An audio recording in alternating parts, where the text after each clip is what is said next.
हरे कृष्णा। ओम सूर्याय नमः। हिंदू धर्म में रविवार का व्रत सूर्यदेव को प्रसन्न करने के लिए रखा जाता है और इस व्रत से मनुष्य के जीवन से दरिद्रता दूर हो जाती है तथा स्वास्थ्य अच्छा रहता है और घर परिवार में सुख समृद्धि आती है। इस व्रत में रविवार को व्रत रखकर सूर्य भगवान की पूजा भी की जाती है। तो दोस्तों, आइए सुनते हैं रविवार व्रत की कथा, जिसे सुनने मात्र से ही जीवन की सारी बाधाएं दूर हो जाती है और सूर्य भगवान की कृपा भी प्राप्त होती है। प्राचीन काल में एक राजा था और एक रानी थी। उनके पास सिपाही, घोड़े, दासियां, धन दौलत की कोई कमी नहीं थी। सिर्फ उनकी कोई संतान नहीं थी। इसी कारण से वे दोनों राजा रानी बहुत दुखी रहते थे। संतान प्राप्ति के लिए उन्होंने हर तरह के दान, धर्म, धार्मिक अनुष्ठान, जप, मंत्र, पूजा पाठ आदि सब कुछ किया, पर लेकिन इसका कोई फायदा नहीं हुआ। जब राजा और रानी वृद्ध होने लगे तो दोनों को बहुत चिंता हुई और वे दोनों सोच में पड़ गए कि अब हमारे इतने बड़े राज्य का क्या होगा, कौन बनेगा इस राज्य का वारिस और कौन लेगा प्रजा की जिम्मेदारी। राजा और रानी दिन रात इसी चिंता में पड़े रहते थे। उन्हें खाने और पीने की भी कोई सूध नहीं रही थी। तो एक सुबह राजा के दरबार में एक साधु आता है। दासी रानी को बतलाती है कि कोई साधु आया है। तब वह दासी से कहती है, यह मेरा अंतिम दान धर्म है, इसके बाद मैं अपने हाथों से कोई दान धर्म नहीं करूँगी। और रानी चावल भरा छाछ हाथ को लेकर के बाहर आती है और साधु की झोली में भिक्षा डालने के लिए आगे बढ़ती है तो उसके चेहरे पर छाई हुई उदासी को देखकर साधु की दृष्टि में आती है। वह उससे पूछता है कि रानी साहिबा, आपको क्या हुआ है, आप इतना उदास क्यों हो गई हैं। तब रानी साधु को सारी हकीकत बताती है और सिसकने लगती है। उस पर वह साधु कुछ पल गंभीर हो जाता है और कहता है कि चिंता मत करो रानी साहिबा, आपकी संतान की इच्छा पूर्ण हो जाएंगी। आपकी केस से एक पुत्र सा जन्म होगा, मात्र वह 14 साल तक ही आप लोगों को मिलेगा। इसके आगे वह जीवित नहीं रह पाएगा। इससे बढ़कर आपको कुछ देना मेरे लिए संभव नहीं है। अपनी बात पूरी करते उसने अपनी झोली में हाथ डाला और झोली में से एक भभूत निकाल करके रानी को दे दिया और कहा, आप और महाराज दोनों इसे बांटकर ग्रहण कर लेना, तुम्हें जल्द ही पुत्र की प्राप्ति होगी। और वह साधु अपनी राह को चल गया। इसके जाने के बाद रानी सोचने लगी कि 14 साल तो 14 साल ही सही, उतने समय के लिए हमें पुत्र तो मिलेगा, यही काफ़ी है। इतने साल तक मैं उसे जी जान से बड़ा करूँगी, उसे ढेर सारा प्रेम करूँगी, लाड दुलार करूँगी, अपनी संतान की मुराद पूरी करूँगी। उस रात अपना सारा राजकाज खत्म करके राजा जब रानी के महल में गए तो रानी ने राजा को सारी बात बता दी और साधु की दी हुई भभूत राजा को दिखाकर बोली कि साधु महाराज ने यह भभूत हम दोनों को ग्रहण करने के लिए दिया है। राजा बोले, इतना दान और धर्म किया, जप और तप किया, इसका कोई फल नहीं मिला। अब इस भभूत से हमें क्या संतान प्राप्त होगी। उस पर रानी बोली, जब इतना सब कुछ कर लिया तो अब यह भी सही, क्यों हम उस साधु को क्रोध में बुलाएं। राजा को अब किसी बात पर विश्वास नहीं था, पर रानी को दुख ना पहुँचे इसलिए वह राजी हो गया। और राजा रानी दोनों नहाते धोते हैं, फिर अपने भगवान का नाम स्मरण करते हैं, अपने पुरखों और स्मरण करते हैं और उस साधु महाराज का नाम स्मरण करके वह भभूत बांटकर दोनों खाते हैं। इसके बाद दोनों निश्चय होकर सो जाते हैं। तो कुछ ही दिन गुजर जाते हैं और साधु द्वारा कहे अनुसार रानी गर्भवती हो जाती है। उस पर राजा और रानी दोनों ही खुशी गगन में नहीं समाते। राजा रानी से बोलते हैं, महारानी, सचमुच साधु महाराज की कृपा हो गई। तो 9 महीने बाद रानी ने एक सुंदर पुत्र को जन्म दिया। राजा ने बड़ी धूमधाम से पुत्र का नामकरण किया। सारे राज्य में 8 दिन तक अंश तर्पण रखा, उत्सव मनाया गया। आप पुत्र की कुंडली देखने के लिए राजा के सबसे विद्वान पंडित जी को बुलाया गया। जो कुंडली देखकर पंडित जी बड़े चिंतित होकर कहने लगे, महाराज, हमारा राजपुत्र सिर्फ 14 साल तक हमारे पास रहेगा। राजा को इस बात की भनक तो थी ही, रानी को भी साधु महाराज की बात याद आई। दोनों चुप रह जाते हैं। इसके बाद राजा और रानी बड़े प्यार से बेटे की परवरिश करते हैं उसकी हर ख्वाहिश पूरी करते हैं और थोड़े समय के लिए ही सही भगवान ने संतान की अपनी मुराद पूरी कर ली। इससे वे समाधान मांगते हैं। राजपुत्र दिन प्रतिदिन बड़ा होता गया। जब वह 7 साल का हो जाता है तो राजा एक अच्छे गुरु की नियुक्ति करने के लिए, पढ़ाई लिखाई करने के लिए या घुड़सवारी आदि 12 विद्याओं का शिक्षण देते हैं। जब वह सब शास्त्र विद्या में परंपरागत हो जाता है और 12 साल की उम्र का हो जाता है, तब एक अच्छी सी राजकन्या खोजकर उसकी शादी करा देते हैं। तो 2 और साल बीत जाते हैं। बेटा 14 साल का हो जाता है। एक दिन राजपुत्र राजा से बोलता है कि पिताजी, मैं अपना सारा राज्य घूमकर देखना चाहता हूँ। आज तक मैंने सिर्फ एक रजवाड़े के अतिरिक्त कुछ देखा ही नहीं है। बेटा की बात सुनकर राजा चिंतित हो जाते हैं, क्योंकि पुत्र को 14वां साल शुरू हो चुका था।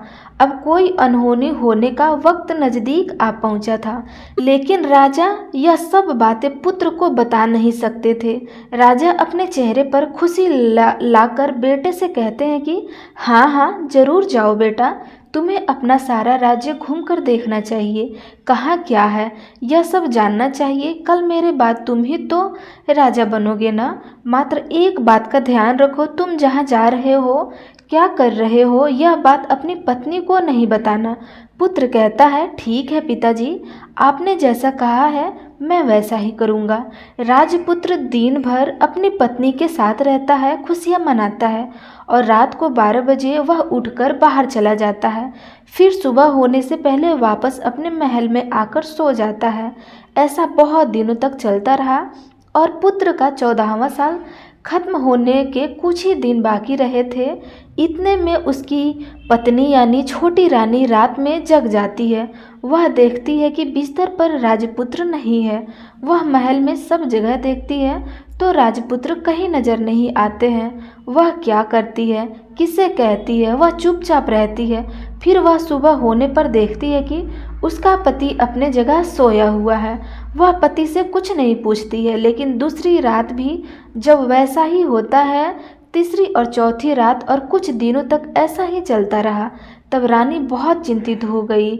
उसके मन में ढेर सारे सवाल उठते हैं, लेकिन उसे पूछने में डर लगता था। शायद पति गुस्सा होकर बैठे सास ससुर से पूछने के बारे में सोचा तो उसकी कुल मर्यादा बीच में आ जाती थी। तो इस तरह वह मन ही मन घूटती रही थी। इस हालत में उसे खाने पीने में दिलचस्पी नहीं थी। वह दुबली पतली होती जा रही थी।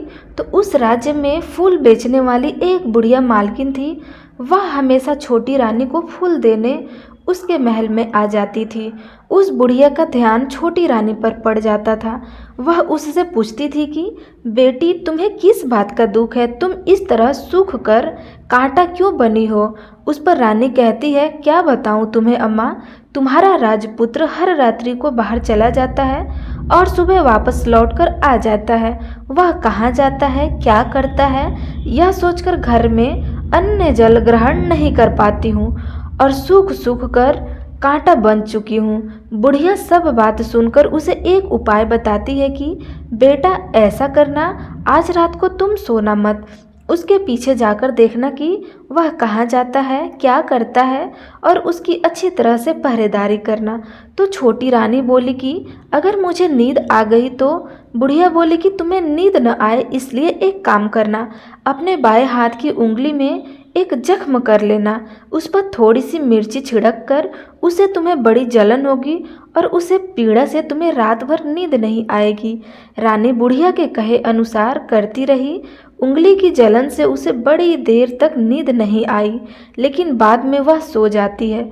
दूसरे दिन सुबह बुढ़िया फूल लेकर उसके महल में पहुंची तो वह पूछती है कि क्या हुआ बेटी, क्या तुम देख पाए कि पति कहाँ जाते हैं? तब रानी कहती है, नहीं अम्मा, पहले कुछ समय जलन के कारण मुझे नींद नहीं आई, पर कुछ देर के पश्चात मैं सो गई। तब बुढ़िया कहती है, कोई बात नहीं, आज तुम उंगली पर पहले से थोड़ा बड़ा जख्म करना और ज़्यादा मिर्च लगाना। तो रानी ने वैसा ही किया, परंतु वह सिर्फ पति को बाहर निकलते हुए देख पाती थी, इसके पीछे नहीं जान सकती, क्योंकि उसे फिर से नींद आ जाती थी। दूसरे दिन सुबह बुढ़िया आती है तो उसके पूछने से पहले ही रानी रोकर कहती है, अम्मा, मैं आज भी उसकी पहरेदारी ठीक तरह से नहीं कर पाई। तब बुढ़िया कहती है, रोना नहीं बेटी, सब कुछ ठीक हो जाएगा। तुम आज रात जख्म को बड़ा करना, उस पर ज़्यादा मिर्च लगाना और एक काम करना कि जब वह जाने के लिए निकलता है तब उसका रास्ता रोकना। बुढ़िया ने जैसा बताया रानी ने वैसा ही किया। आज रात उसे नींद नहीं आई। पति जब रात को महल से निकलने के लिए चलने लगा तो वह बुढ़िया ने जैसा बताया वैसा ही करती है। दौड़कर जाकर पति का रास्ता रोकती है और कहती है, कहाँ जा रहे हो, किससे मिलने जा रहे हो, मुझे बताओ। राजपुत्र उसे समझाने की बहुत कोशिश करते हैं। देखो, अगर मैंने तुम्हें यह बता दिया तो मैं तुम्हें दोबारा नहीं मिल पाऊंगा। रानी कहती है, कोई बात नहीं, ना मिल पाओ, लेकिन आप रात के समय कहाँ जाते हो यह मुझे बता दो। राजपुत्र निरुपाय हो जाता है। पत्नी की जिद के आगे उसकी एक नहीं चल पाती। ठीक उसी समय उसका 14वां साल खत्म हो जाता है। 15वां साल लगने वाला होता है। वह जो जाने दो यह सोचता है और कुछ चावल मंत्रों से सिद्ध करके पत्नी को देखकर कहता है कि इन चावल के दानों को हाथ की मुट्ठी में पकड़ना, पहले दाएं हाथ में पकड़ो, चावल मेरे ऊपर फेंकना, मैं कौन हूँ तुम्हें पता चल जाएगा। बाद में बाएं हाथ में पकड़े चावल मेरे ऊपर फेंकना, मैं जैसा था तुम्हें मिल जाऊंगा। लेकिन यदि तुम बाएं हाथ के चावल मेरे ऊपर फेंकना भूल गई तो मैं तुम्हें कभी नहीं मिल पाऊंगा। रानी ने कहा, नहीं भूलूंगी। रानी बड़े आत्मविश्वास के साथ यह कहकर दाएं हाथ में पकड़े चावल पति के ऊपर फेंक देती है तो राजपुत्र एकदम एक विशाल घोड़ा बन जाता है। एकदम उम्दा सफ़ेद गर्दन पर लंबी आहार देखते देखते वह तेजी से दौड़ने लगता है। रानी उस घोड़े को एकदम भौचक्की होकर देखने लगती है और पति ने बाएं हाथ में चावल फेंकने की जो बात कही थी वह भूल जाती है। उसकी आंखों के सामने घोड़ा महल से बाहर निकलकर चला जाता है। घोड़ा जो महल से बाहर जाता है तो वापस नहीं आता है। अब रानी को बड़ा पश्चाताप हुआ। वह स्वयं को कोसने लगी, लेकिन अब उसका कोई फायदा नहीं होने वाला था। राजपुत्र अब वापस नहीं आने वाला था। सुबह होते ही महाराज को सब बात पता चल गई। उन्हें बहुत दुख होता है। वे बिस्तर पकड़ते हैं और राह देखते हैं कि एक दिन उनका बेटा वापस आ जाएगा। इस तरह 1 महीना गुजरता है, 3 महीने गुजरते हैं, आखिर में 6 महीने पूरे हो जाते हैं और राजपुत्र का कोई आता पता नहीं चलता। प्रधान राजपुत्र को ढूंढने के लिए राजा के गांव-गांव सिपाही भेजते हैं, लेकिन उन्हें कोई सफलता नहीं मिलती। इधर रानी अपनी हठ के कारण पति गायब हो गया है यह सोचकर स्वयं को मन ही मन कोसती है और प्रण लेती है कि कुछ भी करके पति को ढूंढ कर लाएंगी और उसे वापस लेकर आएंगी। एक दिन सुबह उठकर ससुर के महल में जाती है और कहती है कि मैं अपने पति को खोजने जा रही हूँ। महाराज को और क्या चाहिए था, कुछ भी करके उनका बेटा उन्हें वापस मिलना चाहिए था।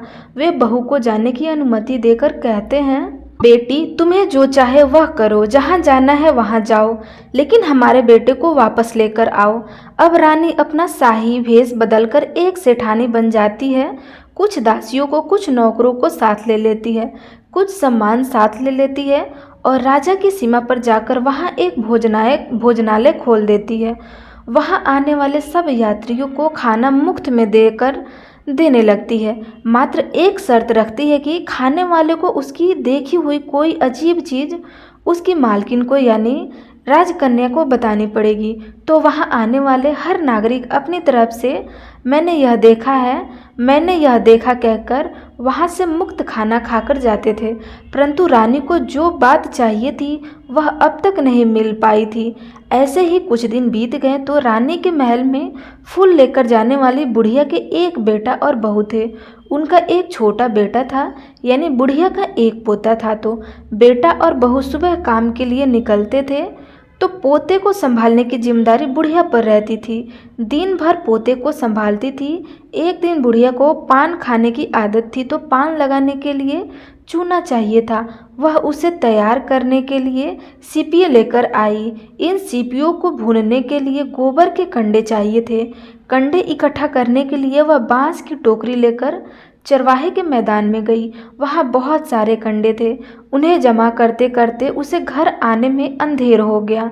इस ओर शाम होते ही काम से वापस आकर बेटा और बहू घर पहुंचते हैं तो देखा कि बच्चा घर पर अकेला है और रो रहा है। वे दोनों गुस्से से लाल पीले हो गए। इतने में बुढ़िया घर आ पहुंची। बेटे ने पूछा, पोते को घर अकेला छोड़कर कहाँ गई थी?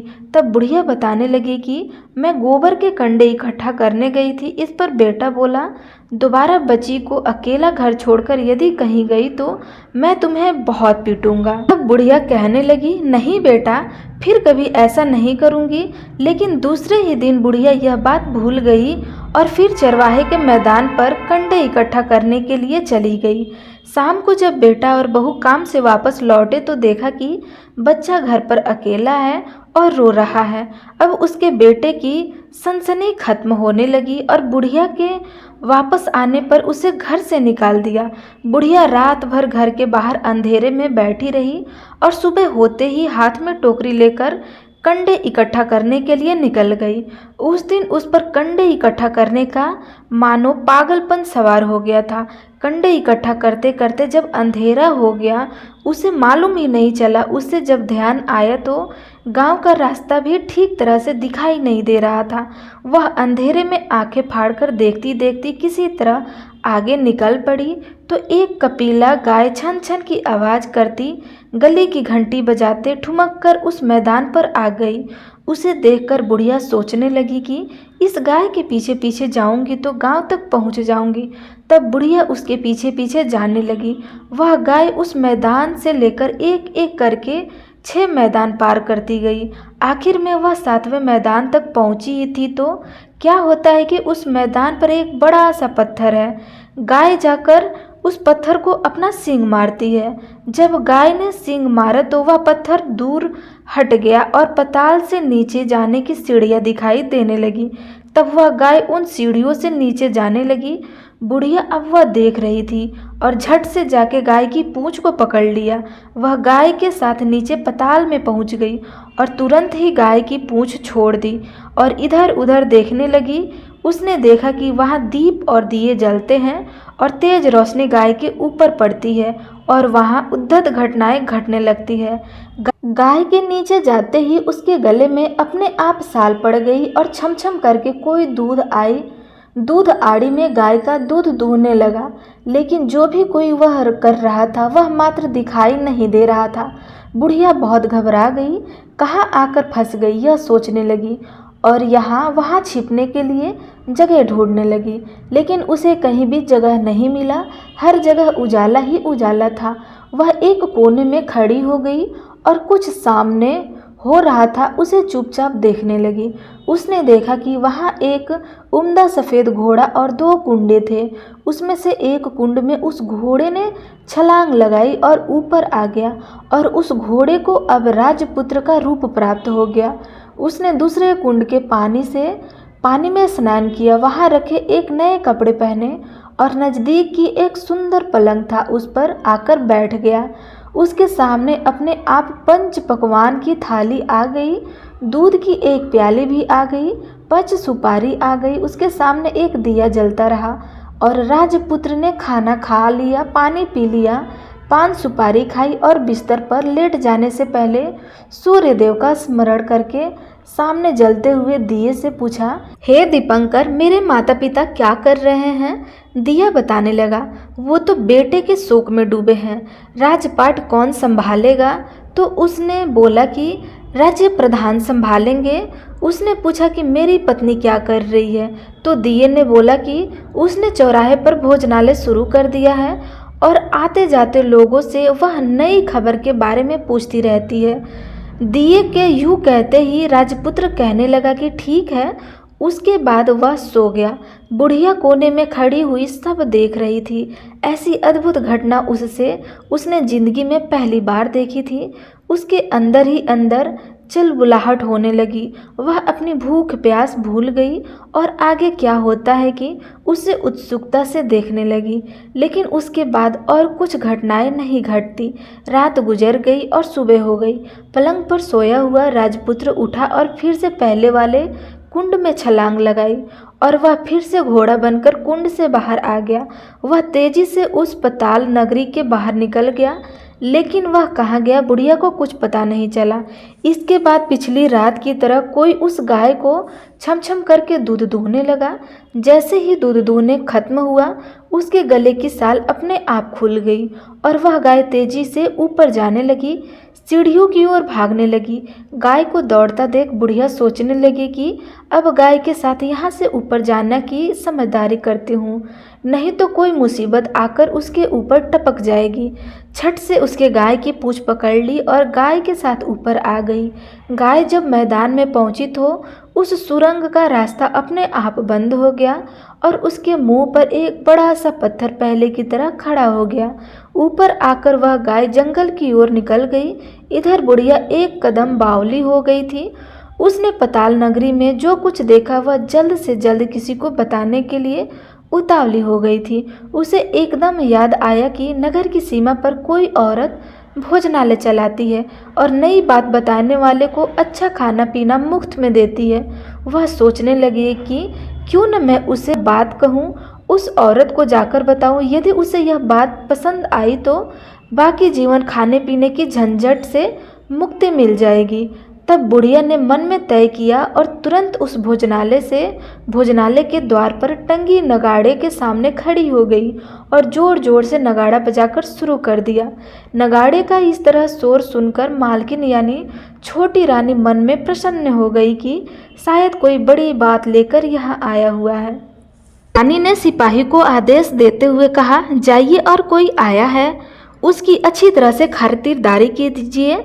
आदेश पाते ही सिपाही नीचे दौड़ गए तो एक बुढ़िया नगाड़ा बजा रही थी। उसने पूछा, क्यों नहीं बुढ़िया, क्या हुआ, क्यों नगाड़ा बजा रही हो? मुझे बोली, कुछ नहीं बेटा, यह खाना मिलता है ना, इसलिए आई हूँ। खाना चाहिए? मिलेगा, लेकिन तुझे कोई नई बात बतानी पड़ेगी। हाँ बताऊंगी, एक बात मालूम है मुझे। इस पर सिपाही उसे अंदर लेकर गए।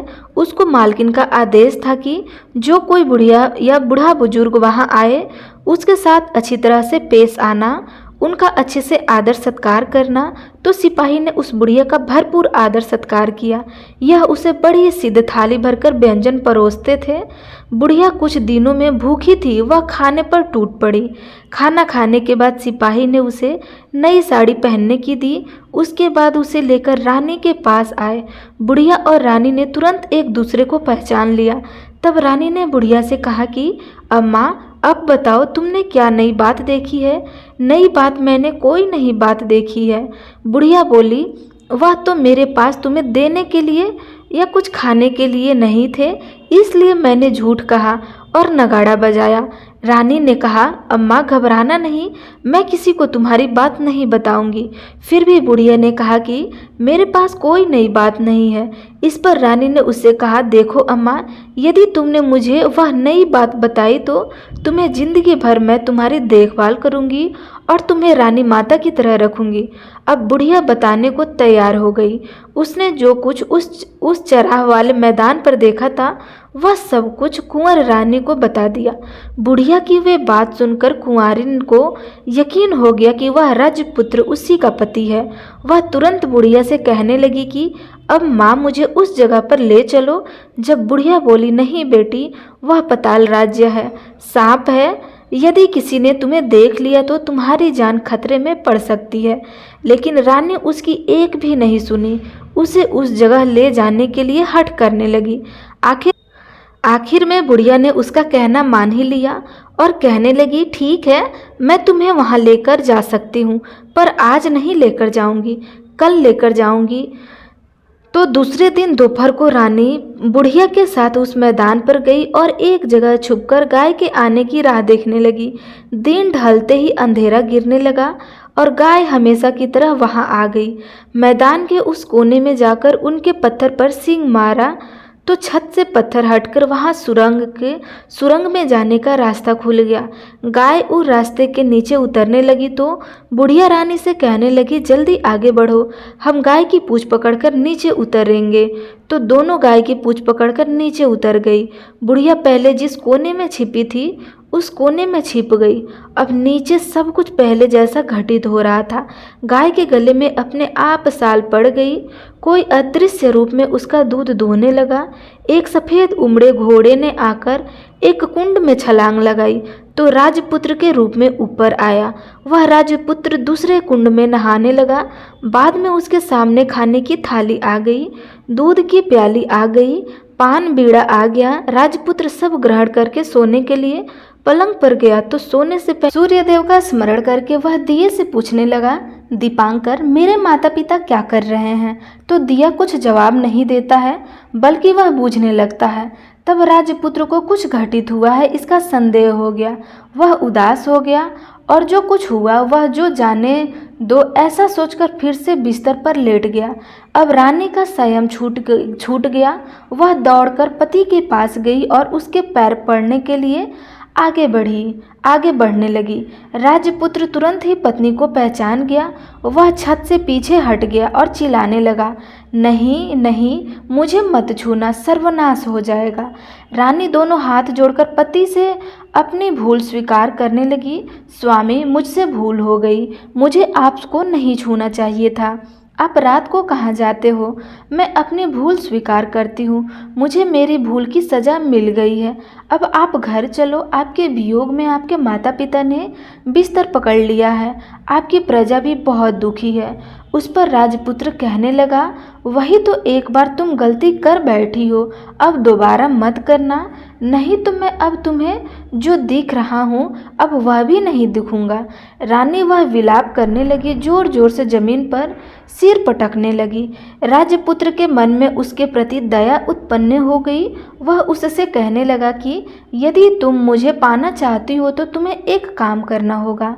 काम कठिन है लेकिन वह तुम्हें अकेले ही करना होगा। रानी ने कहा, कहो स्वामी, कितना भी कठिन काम हो मैं अवश्य पूर्ण करूंगी। रानी कहने लगी, इस बात पर राजपुत्र ने उसे बताया, इस पताल में ऊपर जाते ही तुम्हें एक घना जंगल नजर आएगा। ऐसे 6 जंगल पार करने के पश्चात तुम्हें एक 7वां जंगल मिलेगा। वह जंगल सबसे घना है। उस जंगल के बीचों बीच एक पीपल के पेड़ है। उसके आसपास की जगह पत्ते, फंदे, जटाएं आदि से ढक चुकी है। वहाँ बाघ, शेर, सांप और भालू बैठते हैं। तुम्हें उनको सबको भगाकर वह जगह साफ करनी है। उसको गोबर से लिपाई करके पवित्र बनाना है, रंगोली से सजाना है। उसके बाद वहाँ धूप, कपूर, अगरबत्ती जलानी है। फूल और कुमकुम से पेड़ की पूजा करनी है। दूध और दही से बने चावल का भोग चढ़ाना है। यह सब तुम्हें दोपहर को 12 बजे से पहले करना है। 12 बजने के समय तुम्हें उस जगह पर बैठकर सूर्य भगवान का ध्यान करना है। ठीक 12 बजे सूर्य भगवान का रथ वहाँ उतरेगा। वे सब देखकर खुश हो जाएंगे और कहेंगे कि जिस किसी ने भी यह सब कुछ किया है उसे मैं मनचाहा फल दूंगा। तो तुम सामने जाकर उसके रथ का दाहिना घोड़ा मांगना, मैं तुम्हें मिल जाऊंगा। इतनी बात कहकर राजपुत्र अपने पलंग पर सो गया और छोटी रानी भोर होने की राह देखने लगी। भोर होते ही वह बुढ़िया के साथ गाय की पूंछ पकड़कर ऊपर आ गई। ऊपर आने के बाद वह बुढ़िया से कहने लगी, अम्मा, अब मैं अकेले ही आगे जाऊंगी, तुम भोजनालय वापस चली जाओ। वह जंगल में जाकर राजपुत्र की बताई जगह ढूंढने लगी और स्वयं आरी से वह सब साफ करने लगी। करके बाद में राजपुत्र ने जैसा बताया वैसा ही लिपाई पोताई करके वापस आ गई। दूसरे दिन सुबह होने से पहले उठी और जंगल में उस जगह पहुंची। वहां जाकर इत्र और गुलाब का पानी छिड़क कर उस जगह सुगंधित धूप, अगरबत्ती जलाकर उसे पवित्र किया और पूजा की सब सामग्री वहां तैयार कर सूर्य भगवान का ध्यान करने के लिए बैठ गई। जैसे कि पति ने बताया था कि दोपहर को ठीक 12 बजे सूर्य भगवान का रथ उस पीपल के पेड़ पर आकर रुका है। सूर्य भगवान ने जब रथ से नीचे देखा तो सुगंधित वातावरण देखकर वे बहुत प्रसन्न हो गए। फिर वे बोले, जिस किसी ने यह काम किया है वह यहाँ आकर आज मुझसे कुछ भी मांगे मैं उसे दूंगा। रानी ने जब यह शब्द सुनी तो बिना समय गवाए दौड़कर उनके सामने आई और उनको दंडवत नमस्कार करके बोली, भगवान, वह मैं ही हूँ, मैंने यह जगह साफ किया है। अच्छा, तो तुम्हें जो चाहिए वह मांगो। भगवान, मुझे आपके रथ का दाहिना घोड़ा चाहिए। सूर्य भगवान बोले, नहीं, मैं तुम्हें और कुछ दे सकता हूँ, लेकिन यह घोड़ा नहीं दे सकता। मेरे रथ के 12 घोड़े हैं, तुम चाहो तो कोई और घोड़ा मांग लो, लेकिन यह दाहिना घोड़ा नहीं, वह मैं तुम्हें नहीं दे सकता। छोटी रानी ने एक नहीं सुनी। वह सूर्य देव से एक ही बात कही जा रही थी, वह दाहिना घोड़ा दे दीजिए, नहीं तो मैं आपके पैरों में गिरकर अपनी जान दे दूंगी। अब सूर्य देवता धर्म संकट में पड़ गए। उन्होंने वचन दे दिया था, अब अपने वचन से पलट भी नहीं सकते थे। ठीक है, दे दिया तुम्हें घोड़ा, सूर्यदेव ने कहा। फिर एक बात और भी कही, देखो, मैंने तुम्हें घोड़ा तो दे दिया है, लेकिन वह तुम्हें यहाँ नहीं मिलेगा, तुम्हें उसे पाताल लोक में जाकर लाना होगा। रानी बोली, पाताल लोक में ही क्यों भगवान, मैं उन्हें पाने के लिए कहीं भी जा सकती हूँ।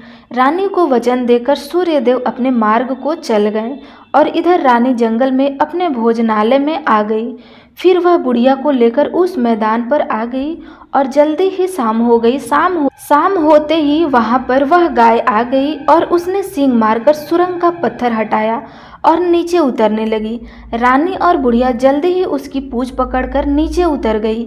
नीचे पाताल में सब घटनाएं पहले से ही घटित होने लगी। घोड़े का एक कुंड में नहाकर राजपुत्र बन जाना, नहाए धोकर पलंग पर जाकर बैठना, तो उसे खाने की थाली, दूध की प्याली आना, पान का बीड़ा आना। लेकिन आज एक नई बात घटी। आज 2-2 थाली, 2-2 दूध की प्याली और 2-2 पान के बीड़े उसके सामने आए। वह कुछ नहीं बोला। अपने हिस्से की थाली खाकर, दूध पीकर और पान का बीड़ा चबाकर वह सोने चला गया और हमेशा की तरह दिए से पूछने लगा कि दिए, दीपंकर, मेरे माता पिता क्या कर रहे हैं? वे दोनों तुम्हारे शोक में मरने की स्थिति में पहुंच गए हैं। ऐसा झट से उसकी आंखों में आंसू टपकने लगा।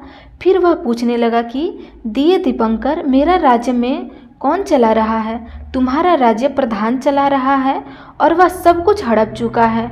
वह प्रजा पर बहुत अत्याचार कर रहा है। यह सुनकर राजपुत्र को बहुत गुस्सा आया। वह गुस्से से अपनी मुट्ठी भेजने लगा। वह पूछने लगा कि दिए, दीपंकर, मेरी पत्नी क्या कर रही है? अब दिया कुछ बोल नहीं पा रहा और चुप रहा। अब रानी का संयम जवाब दे गया। वह दौड़कर पति के गले लग गई। अब मैं तुम्हें मिल गया। राजपुत्र कहने लगा, सच कहते हो? अब आप फिर से घोड़ा तो नहीं बनोगे ना? नहीं, दोबारा घोड़ा नहीं बनूंगा। तुमने जो इतने सारे कष्ट उठाए हैं मुझे पाने के लिए, इसलिए सूर्यदेव ने मुझे सदा के लिए घोड़े के जन्म से मुक्त कर दिया है। राजपुत्र ने बड़े प्यार से कहा और उसे गले लगाया। उसके आंसू पोंछे और कुछ देर के पश्चात सुबह हो गई तो गाय की श्रृंखला टूटकर वह ऊपर भूलोक जाने के लिए। तब रानी, राजपुत्र और बुढ़िया उसकी पूंछ पकड़कर ऊपर आ गए। ऊपर आने पर वे सीधे भोजनालय में पहुंचे। वहां का सब सामान लोगों में बांट दिया और उन पर ताला लगाकर अपने राज्य में लौट गए। राजपुत्र वापस आता और उसके तेवर देखकर प्रधान घबरा जाता है।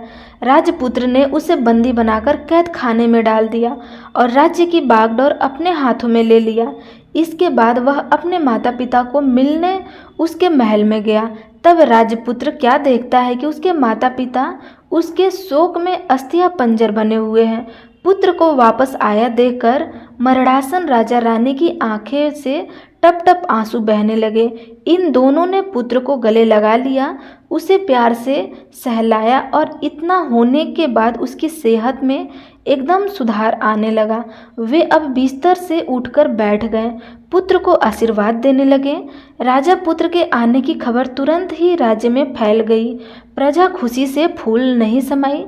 प्रजाजन राजमहल के सामने इकट्ठा हो गए। राजपुत्र ने भी उन्हें दर्शन दिए और आज से उन्हें कोई दुख नहीं पहुंचाएगा, ऐसा वचन भी दिया। अब राजा अपने पुत्र का राज्य अभिषेक करके उसे सिंहासन पर बिठा दिया और बहू को महारानी का दर्जा दे दिया और स्वयं अपने पति के साथ ईश्वर के स्मरण करते खुशी से दिन बिताते गए। महाराज बन गया। राजपुत्र अपनी तरह से राज्य चलाने लगा और पति पत्नी अपने सुख शांति से जीवन व्यतीत करने लगे। उस बुढ़िया को रानी ने अपने ही पास रख लिया और उनकी अच्छी तरह से देखभाल करने लगी।